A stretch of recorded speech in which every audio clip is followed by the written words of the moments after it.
Please subscribe our channel and also press the bell icon for more updates. साथियों, आपका हमारे YouTube channel RK classes Kainchiya में स्वागत है। आज हम अध्ययन करेंगे सिख धर्म का प्रादुर्भाव एवं विकास।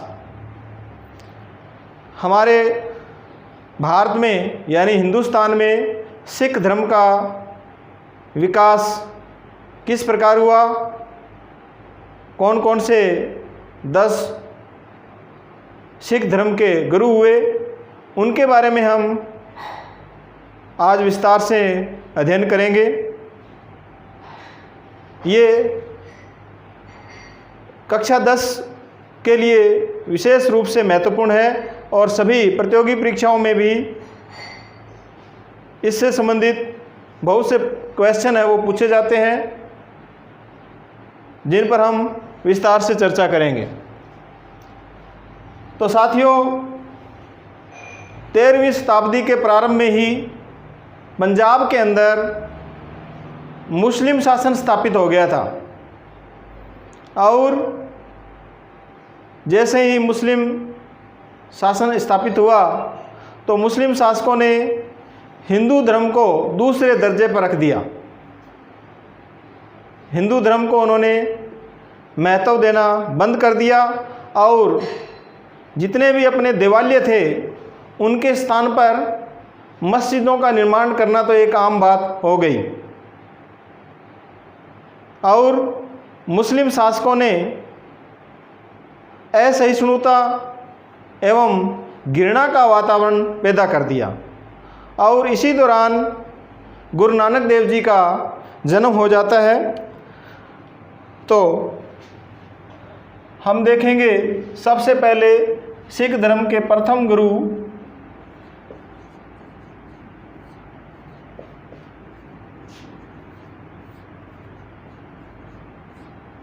गुरु नानक देव जी। इनका जन्म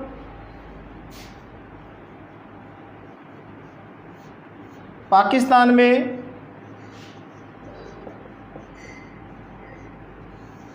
तलवंडी नामक स्थान पर हुआ था।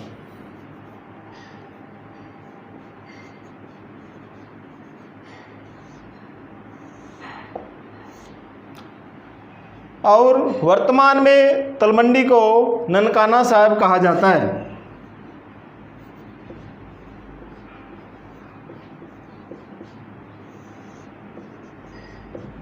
वर्तमान में तलवंडी ननकाना साहिब के नाम से प्रसिद्ध है। इनका जन्म कब हुआ? 15 अप्रैल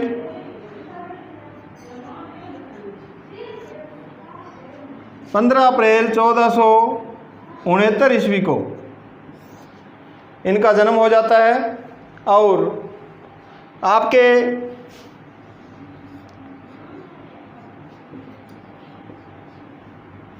पिताजी, इनके पिताजी का नाम कल्याण वेद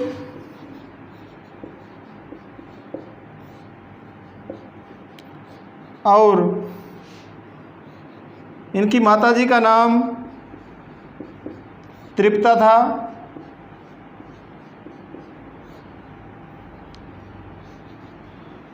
गुरु नानक देव जी का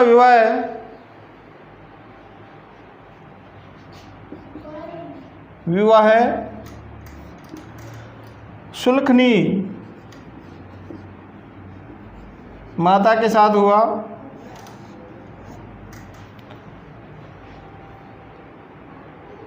इन्होंने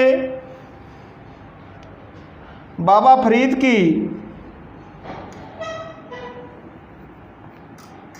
सूफी संत थे बाबा फरीद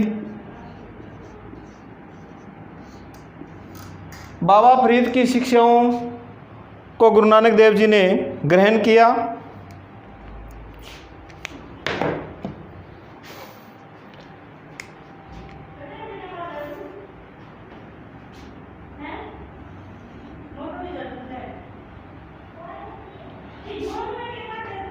इनकी जो मुख्य रचनाएं हैं वो एक तो है जप्पू जी और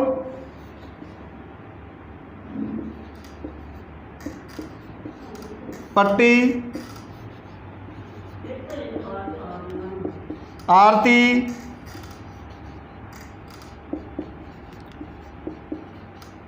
रही राम।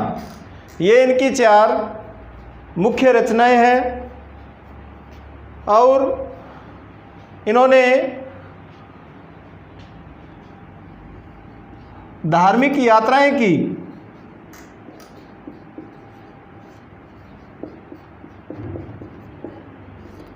धार्मिक यात्राएं की जिन्हें उदासियां कहा गया। गुरु नानक देव जी ने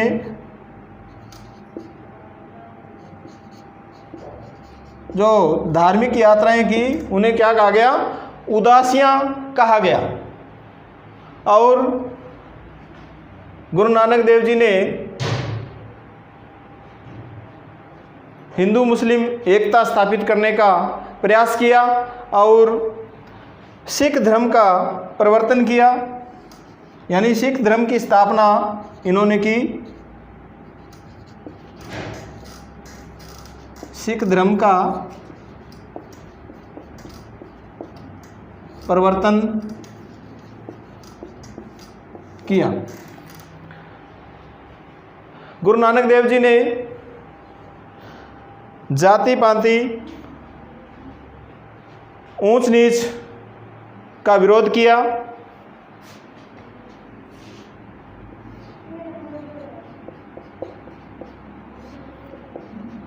जाति पाति और ऊंच नीच का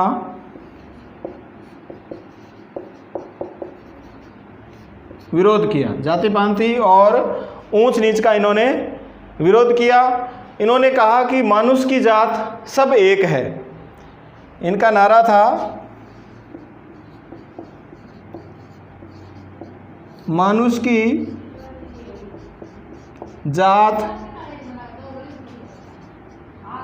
सबे एक है।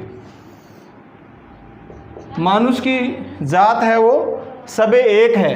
इस बात का इन्होंने भारत में प्रचार प्रसार किया और इन्होंने ये भी कहा कि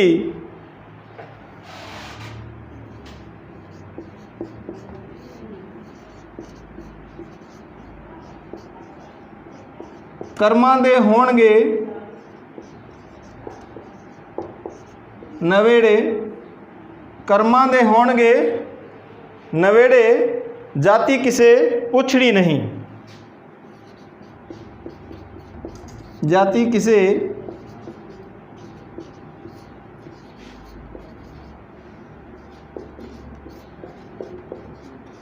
पूछनी नहीं। और इस प्रकार इन्होंने एक शिक्षा का प्रचार प्रसार किया भेदभाव को समाप्त करने के लिए। और ऐसा करते करते इनका 1539 ईस्वी में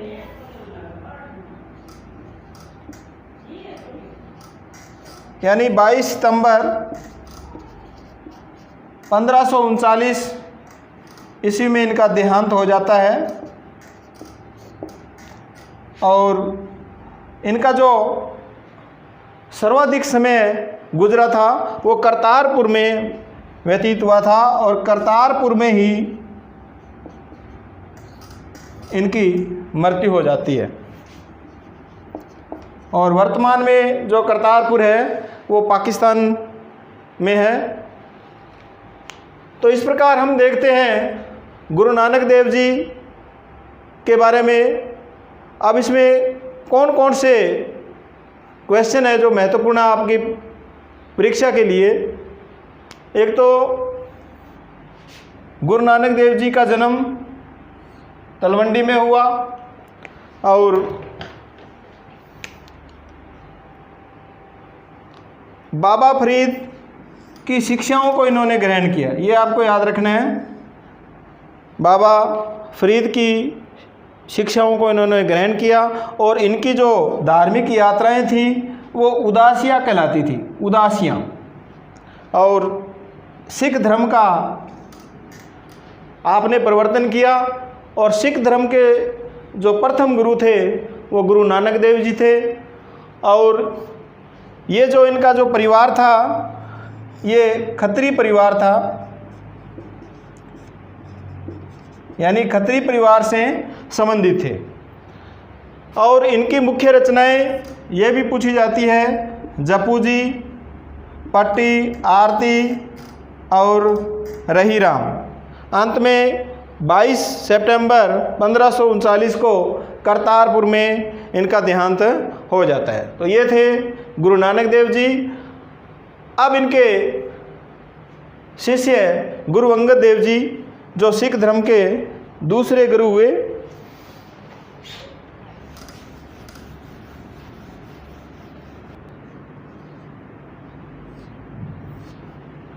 गुरु अंगद देव जी ये गुरु नानक देव जी के प्रिय शिष्य थे।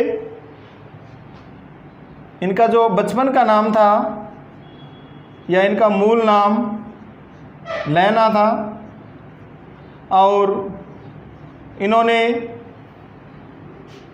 लंगर प्रथा का प्रचलन किया। लंगर प्रथा का प्रचलन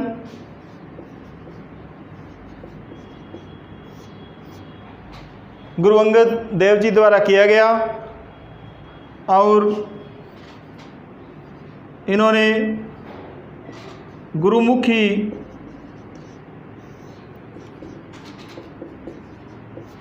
गुरुमुखी लिपि का आविष्कार किया।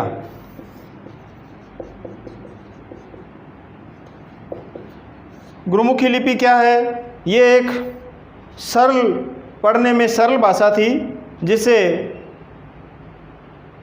गुरु नानक देव जी की जो रचनाएं थी, जप्पू जी, पट्टी, आरती, रही राम, उनको पढ़ना इन्होंने आसान बनाया गुरुमुखी लिपि का आविष्कार करके।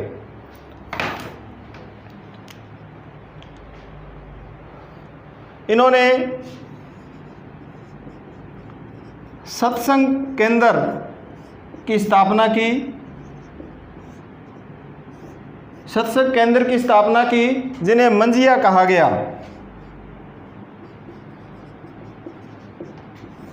जिन्हें मंजिया कहा गया और कहा जाता है कि हुमायूं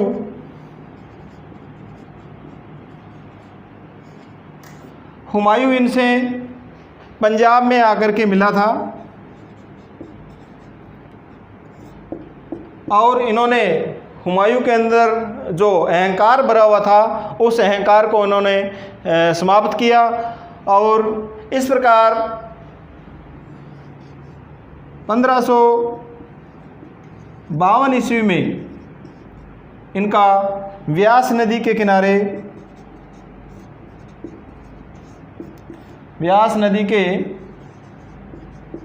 किनारे देहांत हो जाता है।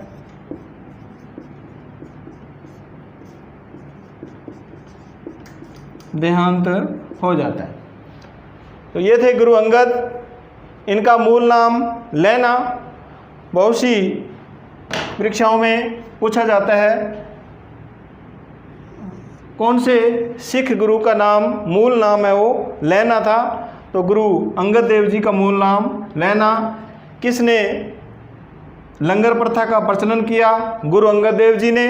गुरुमुखी लिपि का आविष्कार किसके द्वारा किया गया? तो गुरु अंगद देव जी के द्वारा गुरुमुखी लिपि का आविष्कार किया गया।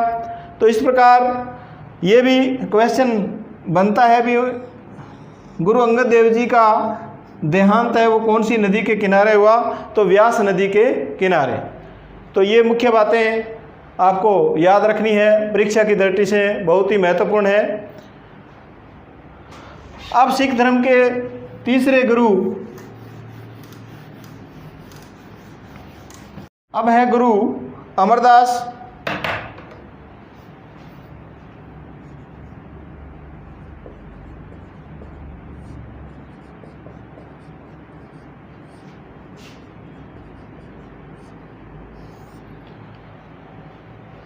सिख धर्म के तीसरे गुरु अमरदास जी, इन्होंने सिख धर्म के प्रचार प्रसार के लिए, क्योंकि पूरे हिंदुस्तान में सिख धर्म का प्रचार प्रसार करना था, तो अकेले ये प्रचार प्रसार नहीं कर सकते थे, इसलिए इन्होंने 22 गद्दियों की स्थापना की। 22 गद्दियों की इन्होंने स्थापना की ताकि हिंदुस्तान के पूरे क्षेत्र में सिख धर्म का प्रचार प्रसार किया जा सके। इनके द्वारा लंगर व्यवस्था को कठोरता से लागू किया गया, या लंगर प्रथा को कठोरता से लागू किया गया।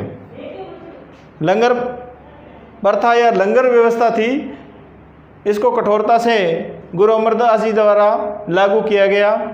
और इन्होंने एक महत्वपूर्ण पद्धति शुरू की, वो है लवण पद्धति। ये लवण पद्धति क्या है? इसके द्वारा हिंदू और सिखों के अंदर विवाह की जो प्रथा थी उसको अलग किया गया। हिंदुओं एवं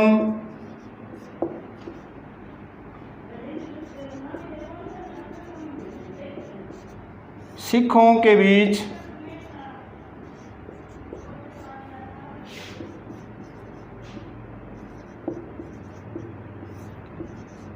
विवाह प्रथा को अलग किया गया, यानी इनकी जो रीति रिवाज थी उनको लवण पद्धति के द्वारा अलग अलग किया गया। और गुरुदेव जी के द्वारा ही वैसाखी त्यौहार मनाया गया। वैसाखी त्यौहार सर्वप्रथम है वो गुरु अमरदास जी द्वारा मनाया गया।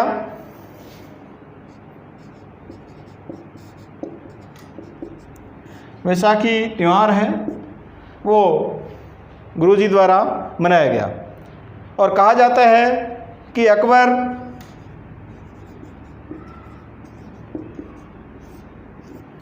गुरु अमरदास जी से गोविंदवाल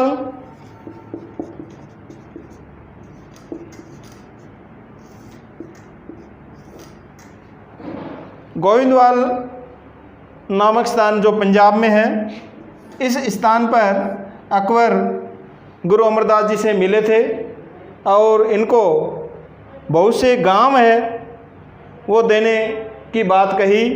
तो गुरु अमरदास जी ने सम्राट अकबर को मना कर दिया भी मैं ये दान में गांव नहीं ले सकता। तो अकबर ने इनकी पुत्री को ये गांव है वो प्रदान किए। तो ये थे गुरु अमरदास जी। इसके अंदर जो परीक्षा की दृष्टि से महत्वपूर्ण है वो है 22 गद्दियों की स्थापना सिख धर्म के किस गुरु द्वारा की गई? तो गुरु अमरदास जी द्वारा 22 गद्दियों की स्थापना की गई। और लवण पद्धति किसके द्वारा स्थापित की गई और ये क्या है, इसके बारे में भी पूछा जाता है। अब हम पढ़ेंगे सिख धर्म के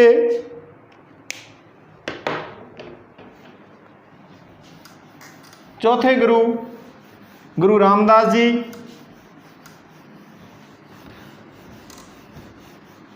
गुरु रामदास जी गुरु अमरदास जी के दामाद थे।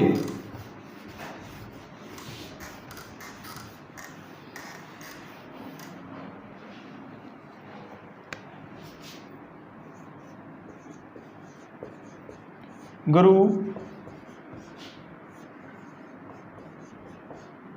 रामदास जी, चौथे गुरु गुरु रामदास जी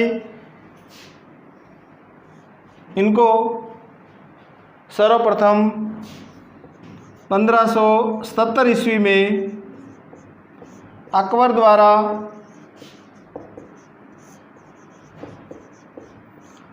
पाँच 500 बीघा जमीन दी गई और ये जो जगह थी वहाँ पर एक तालाब बना हुआ था और उस तालाब का नाम अमृतसर रखा गया और इसी स्थान पर गुरु रामदास जी ने अमृतसर नगर की स्थापना की।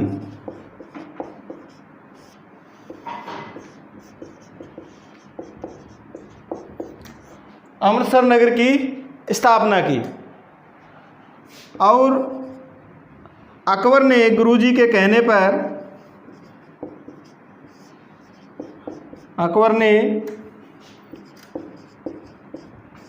गुरुजी के कहने पर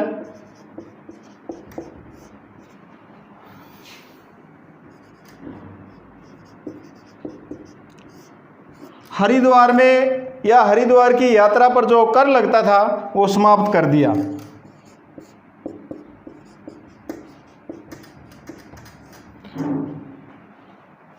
और इन्होंने गरीबों को दान देने की प्रथा शुरू की। गरीबों को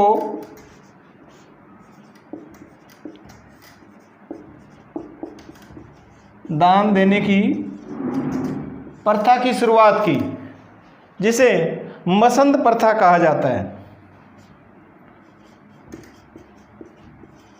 मसंद प्रथा कहा जाता है। तो ये थे गुरु रामदास जी।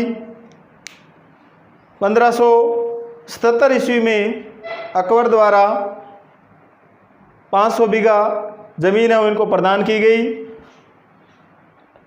गुरु रामदास जी ने अमृतसर नगर की स्थापना की।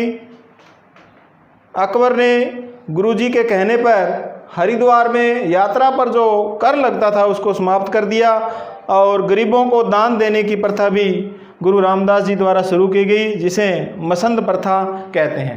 और गुरु रामदास जी के बाद में गुरु का जो पद है वो पैतृक पद हो जाता है।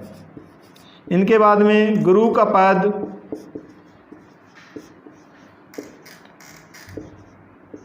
पैतृक हो जाता है, यानी इनके गुरु रामदास जी के बाद इनका पुत्र गुरु अर्जुन देव जी सिख धर्म के 5वें गुरु बनते हैं।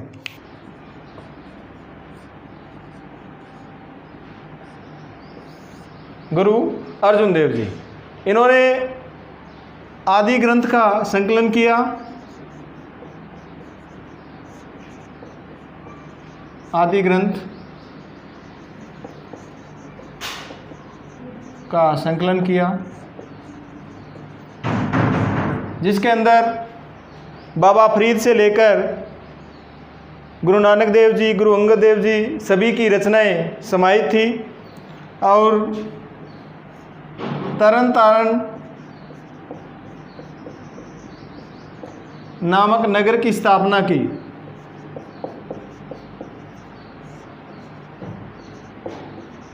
नगर की स्थापना गुरु अर्जुन देव जी द्वारा की गई और जब अकबर के द्वारा 500 बीघा ज़मीन जो अमृतसर में दी गई थी, उसी स्थान पर इन्होंने सूफी संत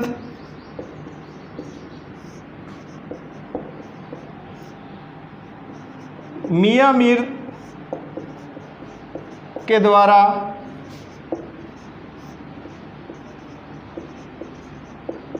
हरमंदिर साहिब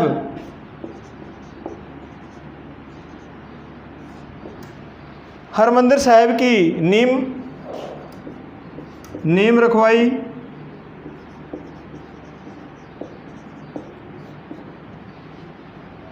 और ये हरमंदिर साहिब ही बाद में स्वर्ण मंदिर कहलाया, क्योंकि महाराजा रणजीत सिंह के द्वारा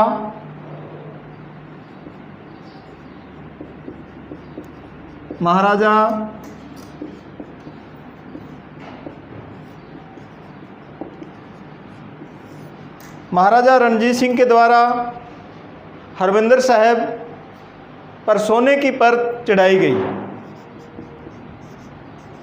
सोने की परत, हरमिंदर पर सोने की परत इन्होंने चढ़ाई और उसमें अंग्रेज़ों ने इसको गोल्डन टेम्पल कहा।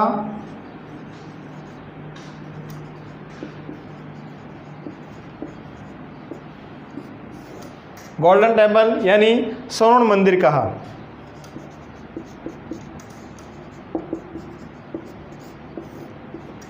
जिसका निर्माण है वो अमृतसर में किया गया। गुरु अर्जुन देव जी ने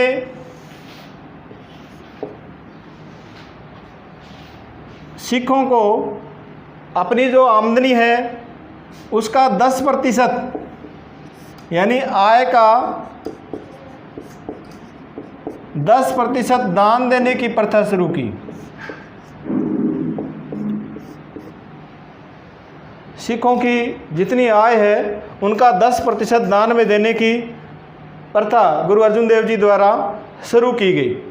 और जहांगीर का पुत्र था खुसरो।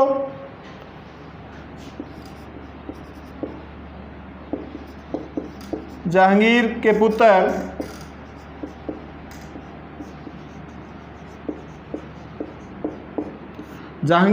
पुत्र खुसरो का अपने पिता के साथ विवाद हो गया और इनके पुत्र खुसरो गुरु अर्जुन देव जी के पास आए, आशीर्वाद मांगा। तो खुसरो को गुरु अर्जुन देव जी द्वारा उसके पिता के विरुद्ध आशीर्वाद दिया गया, जिससे जहांगीर नाराज़ हो गया और गुरु अर्जुन देव जी को जहांगीर द्वारा प्राण दंड दिया जाता है। जहांगीर द्वारा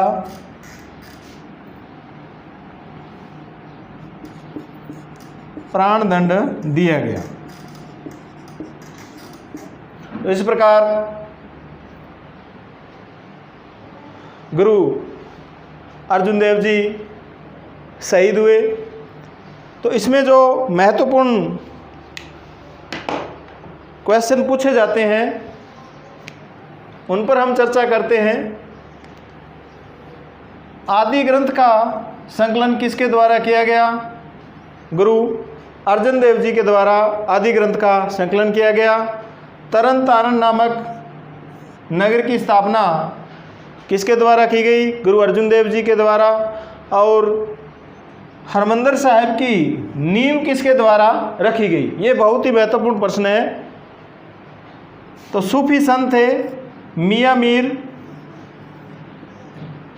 जिनके द्वारा अमृतसर में हरमिंदर साहिब की नींव है वो डलवाई गई। और इसी हरमिंदर साहिब पर महाराजा रणजीत सिंह ने सोने की परत चढ़ाई, जिसे अंग्रेज़ों ने उस समय क्या कहा? गोल्डन टेम्पल कहा, यानी स्वर्ण मंदिर कहा। और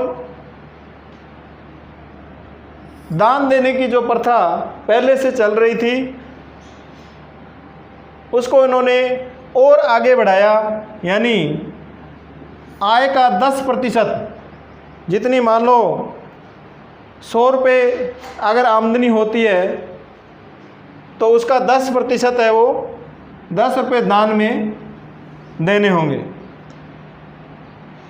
जहांगीर का पुत्र खुसरो था जो इनसे अपने पिता के विरुद्ध युद्ध करने का आशीर्वाद प्राप्त करने के लिए आया, जिसके द्वारा गुरु अर्जुन देव जी ने स्वीकार कर लिया गया। और इस बात से जहांगीर क्रोधित हो गया और गुरुदेव को प्राण दंड है वो दिया। तो ये थे सिख धर्म के 5वें गुरु अर्जुन देव जी। अब है सिख धर्म के छठे गुरु गुरु हरगोविंद देव जी,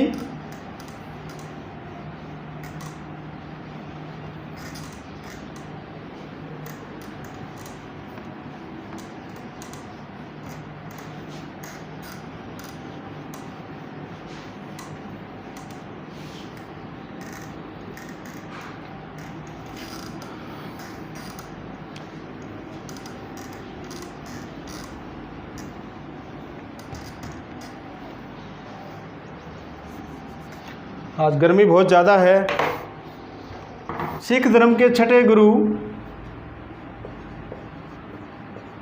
गुरु हरगोविंद देव जी,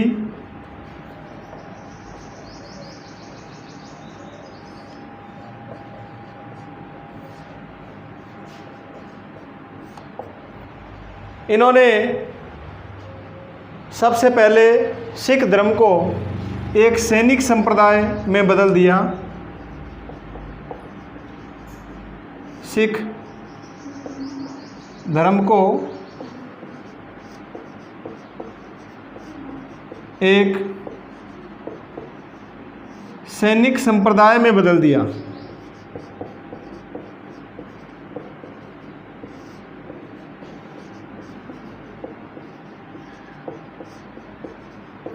सैनिक संप्रदाय में बदल दिया और ये शैली का धारण करते थे, शैली का धारण किया करते थे। यानी शैली क्या है? शैली ऊन की बनी माला है, ऊन की माला,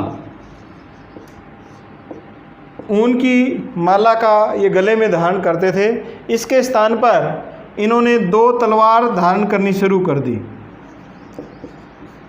2 तलवार, कौन कौन सी तलवार थी? एक का नाम था पीरी तलवार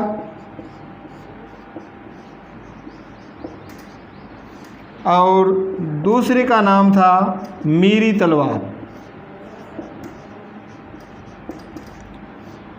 पीरी तलवार और मीरी तलवार। पीरी तलवार का संबंध धार्मिक पद्धति से था और मीरी तलवार का संबंध राजनीतिक पद्धति से था। राजनीतिक पद्धति से इसका संबंध था। और ये जो 10% दान लिया जाता था सिखों से, वो इन्होंने बंद कर दिया और उसके स्थान पर इन्होंने अस्त्र शस्त्र लेना शुरू कर दिया। अस्त्र शस्त्र लेने प्रारंभ किए। यानी 10% दान के स्थान पर इन्होंने अस्त्र शस्त्र लेने शुरू किए और इन्होंने अकाल तख्त का निर्माण करवाया। अकाल तख्त का इन्होंने निर्माण करवाया। अकाल तख्त क्या है? ये हरमंदिर साहिब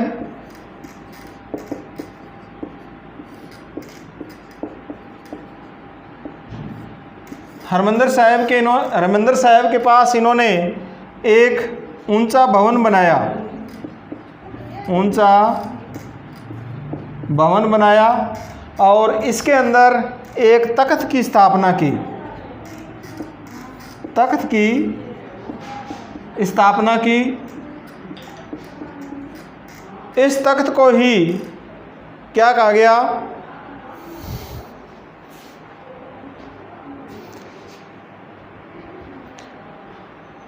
इस तख्त को ही अकाल तख्त कहा गया।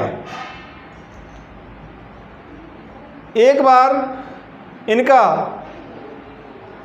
शाहजहां के साथ बाज को लेकर के विवाद हो जाता है, यानी बाज प्रकरण।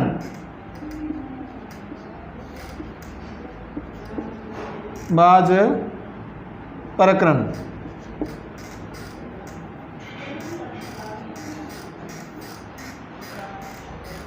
कहा जाता है कि एक बार गुरु हरगोविंद देव जी का बाज शाहजहाँ के सीमा में या क्षेत्र में चला जाता है और शाहजहाँ उसको देने से मना कर देता है। हरगोविंद देव जी और शाहजहाँ के बीच में विवाद हो जाता है। बाद में एक समझौते के तहत वो बाज शाहजहाँ है वो गुरु हरगोविंद देव जी को सौंप देते हैं। इसी प्रकार इनको जहांगीर भी एक बार अपने किले के अंदर कैद कर लेता है। तो ये थे सिख धर्म के छठे गुरु हरगोविंद देव जी। इनके अंदर परीक्षा के लिए जो महत्वपूर्ण है, गुरु हरगोविंद देव जी कौन से गुरु थे? छठे गुरु थे। और इन्होंने सिख धर्म को एक सैनिक संप्रदाय बना दिया। ये याद रखना है, क्या बना दिया? सैनिक संप्रदाय बना दिया। और दान के स्थान पर इन्होंने क्या लेना शुरू कर दिया? अस्त्र शस्त्र लेना, यानी सिखों को सैनिक पद्धति में लाना शुरू किया। तलवार धारण, 2 तलवार धारण की, ऊन की जो माला थी उसको गले में डालना बंद किया और अकाल तख्त का निर्माण करवाया। बहुत ही महत्वपूर्ण प्रश्न आता है इससे संबंधित। अकाल तख्त का निर्माण सिख धर्म के कौन से गुरु द्वारा किया गया? तो गुरु हरगोविंद देव जी के द्वारा अकाल तख्त का निर्माण करवाया गया। अकाल तख्त क्या है? हरमिंदर साहिब के पास एक ऊंचा भवन बनाया गया, उसमें एक तख्त की स्थापना की गई, जिसे ही हम क्या कहते हैं? अकाल तख्त। और शाहजहाँ के साथ बाज प्रकरण को लेकर के इनका विवाद हो जाता है। तो ये थे छठे गुरु हरगोविंद देव जी।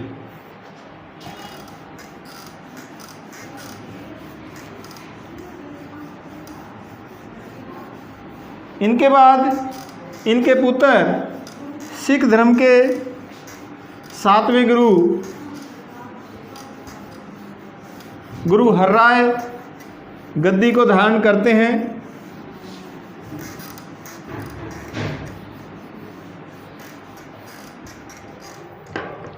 गुरु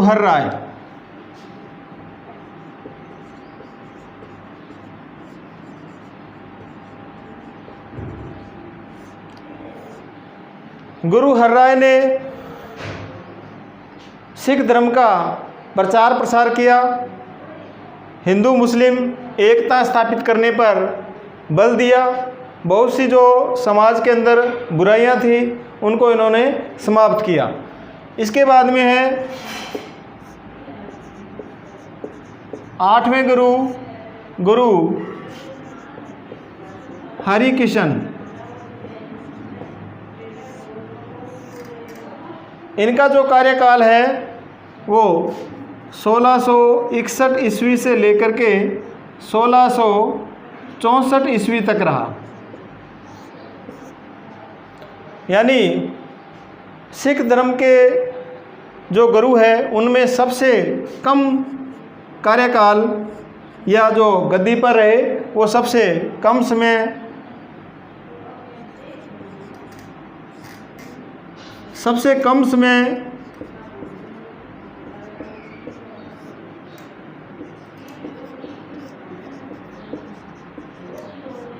गद्दी पर या गद्दी धारण करने वाले सिख गुरु थे, गुरु हरिकिशन।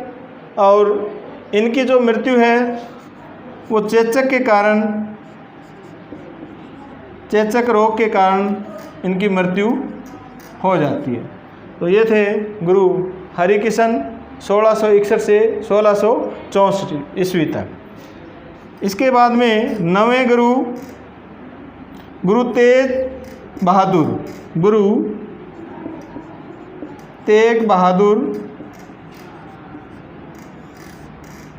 नाम से ही पता चल रहा है, बहुत ही बहादुर थे। और इनका जो कार्यकाल रहा वो 1664 से 1675 ईस्वी तक इनका कार्यकाल रहा। गुरु तेग बहादुर ने इस्लाम धर्म ग्रहण करने से इनकार कर दिया, ग्रहण करने से इनकार किया।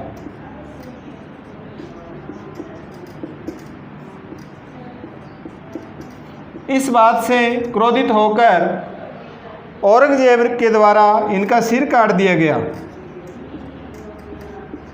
औरंगजेब के द्वारा इनका सिर काट दिया गया। तो कहा जाता है, गुरु तेग बहादुर के बारे में कहा जाता है कि इन्होंने कहा सिर दिया पर सार नहीं। सिर दिया पर सार नहीं, यानी इन्होंने अपना धर्म के लिए सिर कटवा दिया, लेकिन अपने धर्म पर अडिग रहे और मुस्लिम शासक है वो इनको जीते जी झुका नहीं सके। तो ये थे, और इनका एक गुरुद्वारा बना हुआ है जिसका नाम है शीशगंज गुरुद्वारा। शीशगंज गुरुद्वारा जो चांदनी चौक दिल्ली में स्थित है। चांदनी चौक दिल्ली। ये थे 9वें गुरु, गुरु तेग बहादुर। इसके बाद में 10वें गुरु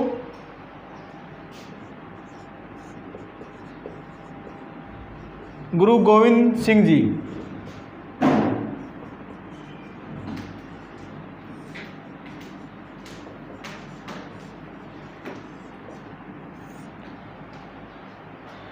गुरु गोविंद सिंह जी का जन्म पटना में हुआ। जन्म पटना बिहार में हुआ। इन्होंने आनंदपुर में अपना मुख्यालय बनाया, यानी अपना जो सर्वाधिक समय था वो आनंदपुर में बिताया।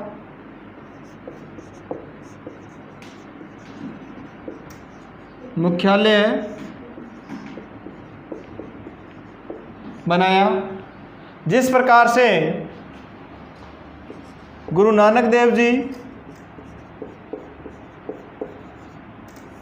ने अपना जो सर्वाधिक समय है वो करतारपुर में व्यतीत किया।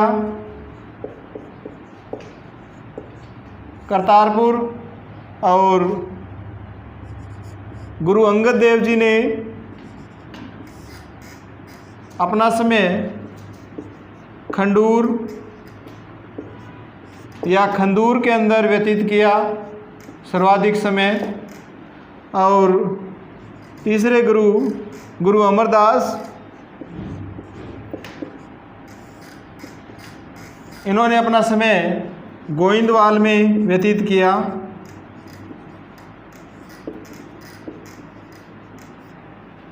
ये भी मिलान वाले क्वेश्चन पूछे जाते हैं। गुरु नानक देव जी करतारपुर में सर्वाधिक समय व्यतीत किया, गुरु अंगद देव जी खंडूर या खंदूर में अपना समय व्यतीत किया, अमरदास जी ने गोविंदवाल में। अब इनको याद कैसे रखना है, देखो कै, ख और ग, और इधर 1 नंबर, 2 नंबर गुरु और 3 नंबर, यानी गुरु नानक देव जी, अंगद और गुरु अमरदास जी। क ख ग, यानी क से करतारपुर, ख से खंडूर, ग से गोविंदवाल। इस प्रकार आपको ये याद रखना है। इसी प्रकार गुरु गोविंद देव जी का जो सर्वाधिक समय व्यतीत हुआ वो आनंदपुर में व्यतीत हुआ।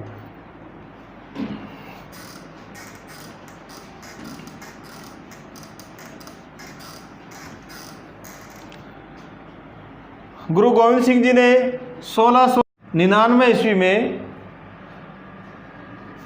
खालसा पंथ की स्थापना की गई। खालसा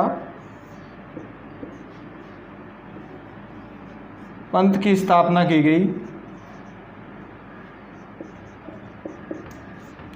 और इन्होंने ही नाम के अंत में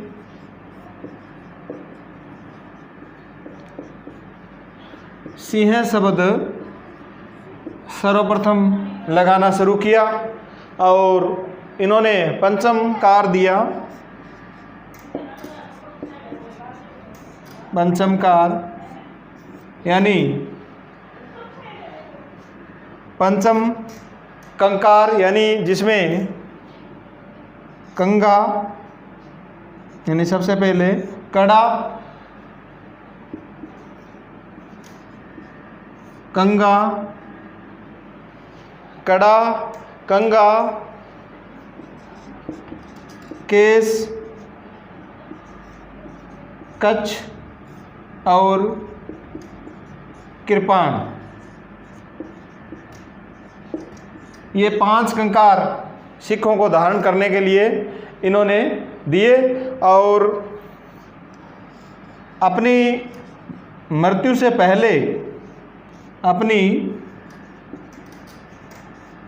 से पहले इन्होंने सिख धर्म की जो गद्दी थी उसको समाप्त किया। मृत्यु से पहले गद्दी को समाप्त कर दिया, गद्दी को समाप्त कर दिया और ये सिखों के अंतिम गुरु हुए। सिखों के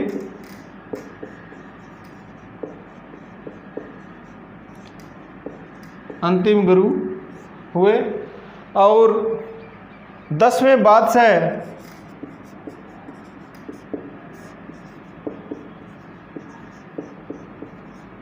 ग्रंथ का इन्होंने संकलन किया।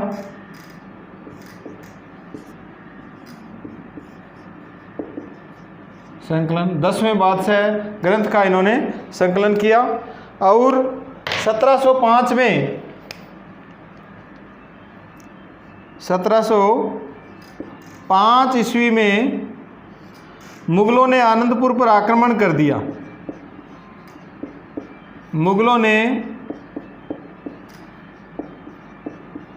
आनंदपुर पर आक्रमण कर दिया।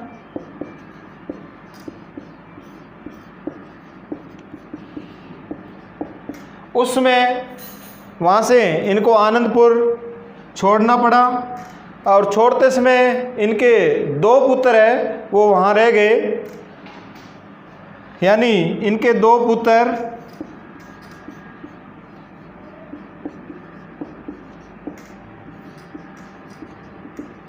जोरावर, एक थे जोरावर सिंह और दूसरे थे फतेह सिंह।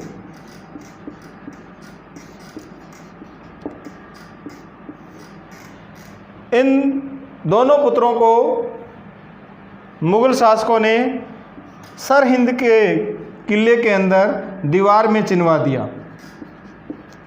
सरहिंद किले में जिंदा ही चिनवा दिया।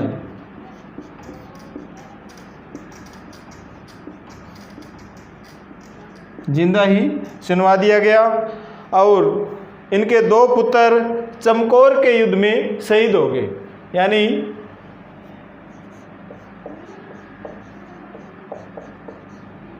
मुगलों के साथ चमकौर का युद्ध हुआ जिसमें इनके 2 पुत्र अजीत सिंह और जुझार सिंह शहीद हुए।